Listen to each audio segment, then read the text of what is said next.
Hello everyone, आज है 21 सितंबर और आज इस वीडियो में हम बात करने जा रहे हैं आईडीएफसी फर्स्ट बैंक के बारे में। लगातार गिरावट है, कल भी 1.5% का डिक्लाइन यहाँ पर देखने को मिला। 72 रुपीज़ पर ट्रेड कर रहा है और अभी भी तेज़ी नहीं है।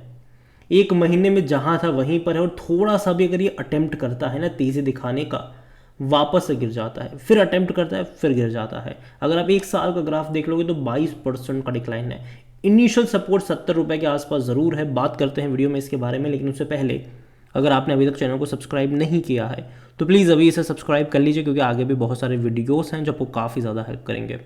तो आईडीएफसी फर्स्ट बैंक 72 रुपीज़ का शेयर, और देखा जाए तो 22% का फॉल है पिछले एक साल में, जबकि बाजार ने पैसा बनाकर दिया है।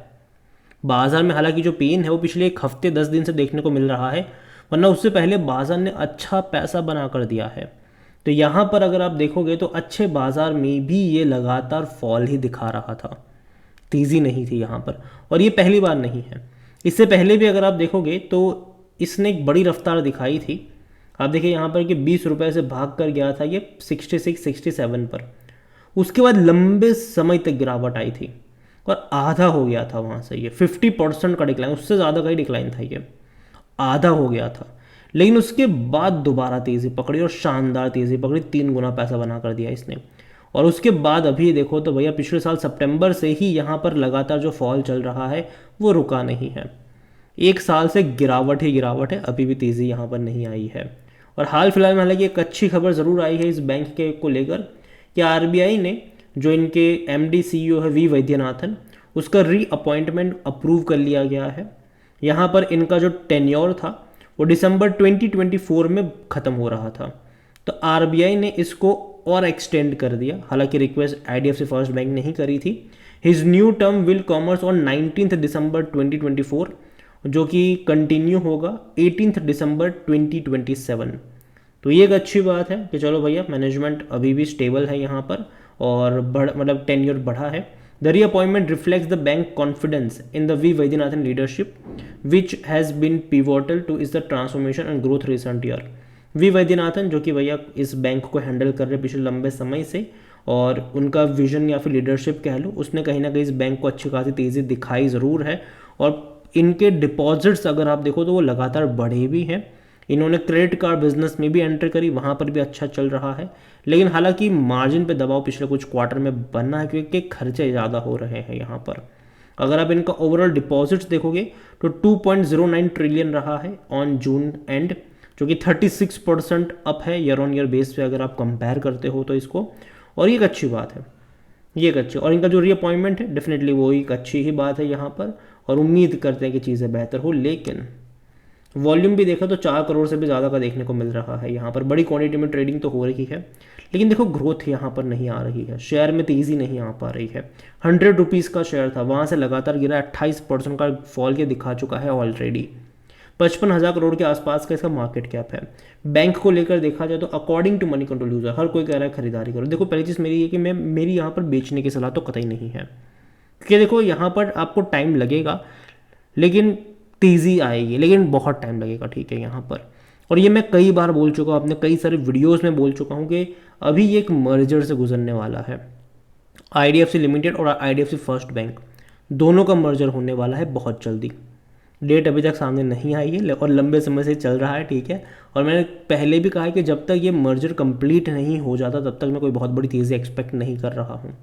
और मेरा अभी भी यहाँ पर वही स्टेटमेंट है कि मर्जर कंप्लीट हो जा रहे हैं तो एक बार देखोगे भाई साहब, उसके बाद क्या वैल्यूएशन निकल कर आते हैं, तब यहाँ पर अच्छी तेज़ी एक्सपेक्टेड रहेगी। लेकिन हाँ, 65 से 70 का जो लेवल है वो इंपॉर्टेंट होगा, वहाँ पर खरीदारी आ सकती है, वो लेवल होगा, वहाँ से बाय ऑन डिप्स का अप्रोच आपका होना चाहिए। अगेन ये मेरा पर्सनल ओपिनियन है।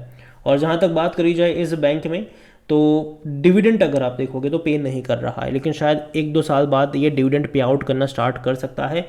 रीज़न ये है कि अब अच्छा पैसा कमा रहे हैं, रेवेन्यू में बेहतरीन तेज़ी है, और प्रॉफिट भी अगर आप देखोगे तो पिछले 2 फाइनेंशियल ईयर में बहुत अच्छा प्रॉफिट कमाया है इन्होंने। तो शायद हो सकता है कि डिविडेंड भी पे आउट स्टार्ट कर दे, शायद 1-2 साल बाद पे करना स्टार्ट कर दे, उससे पहले भी कर सकते हैं। और वैल्यूएशन अगर आप देखोगे इसका तो 19 का पी है, जो कि थोड़ा सा महंगा है सेक्टर पे 18 के मुकाबले। लेकिन अगर ये 65 से 70 की रेंज में जाता है तब इसका जो वैल्यूएशन होगा वो थोड़ा बहुत सस्ता हो जाएगा वहाँ पर, और यही वजह कि वहाँ से एक बाइंग इंटरेस्ट आ सकता है। 63% एनालिस्ट कहते हैं खरीदारी करो। फिनेंशियल देखें तो लास्ट क्वार्टर के नंबर अच्छे नहीं थे, स्पेसिफिकली प्रॉफिट वाइज 640 करोड़ का ही इनका मुनाफा था, जबकि इससे पहले के क्वार्टर में 750 करोड़ तक के प्रॉफिट ये लोग कर रहे थे। रेवेन्यू देखो बहुत तेज़ी से बढ़ रहे हैं इनके, जून में लास्ट क्वार्टर में अब तक के सबसे हाईएस्ट रेवेन्यू थे। इवन हर क्वार्टर में ही रेवेन्यू इनके हाईएस्ट हो रहे हैं, हर क्वार्टर के रेवेन्यू पिछले क्वार्टर को बीट कर रहे हैं। लास्ट क्वार्टर में 10,360 करोड़ का इनका रेवेन्यू था, लेकिन प्रॉफिट कम हो गया, जबकि इससे पहले के क्वार्टर में अगर आप देखोगे तो भाई साहब 7-8-6 हज़ार करोड़ के रेवेन्यू में अच्छा प्रॉफिट हुआ करता था, लेकिन अब नहीं हो रहा है यहाँ पर, तो दिक्कत है। और इसीलिए कंपनी जो है वो अभी आने वाले टाइम में कुछ स्टेप्स भी ले रही है, कुछ फायरिंग वगैरह भी देखने को मिल रही है, और एम्प्लॉय कॉस्ट जो है वो कम कर रहे हैं अभी के टाइम पर। और देखो इन्होंने मार्केटिंग के ऊपर बहुत सारा पैसा स्पेंड करा था, चाहे बीसीसीआई के साथ इन्होंने डील करी हो ट्राई सीरीज़ वगैरह को लेकर, या फिर भैया मुंबई इंडियंस का ऑफिशियल बैंकिंग पार्टनर बने हो, या फिर मार्केटिंग में अमिताभ बच्चन जी को अपना ब्रांड एम्बेसडर इन्होंने बनाया हो, कई सारा पैसा स्पेंड करा है इन्होंने, ठीक है। लेकिन देखो इनके डिपॉजिट्स बढ़ रहे हैं, इनके रेवेन्यू बढ़ रहे हैं। मैं उम्मीद करता हूँ कि अगर मार्जिन में इम्प्रूवमेंट आता है तो जो बढ़ता रेवेन्यू है वो इनको काफ़ी अच्छा हेल्प करेगा। और जहाँ तक शेयर होल्डिंग के बारे में देखें तो प्रमोटर की होल्डिंग 35.39% की है, एक भी शेयर गिरवी नहीं प्रमोटर का। 3.34% म्यूचुअल फंड के पास है, 9.47% डोमेस्टिक इंस्टीट्यूशन के पास है, 19.91% एफआईएल्स लेकर बैठे हैं।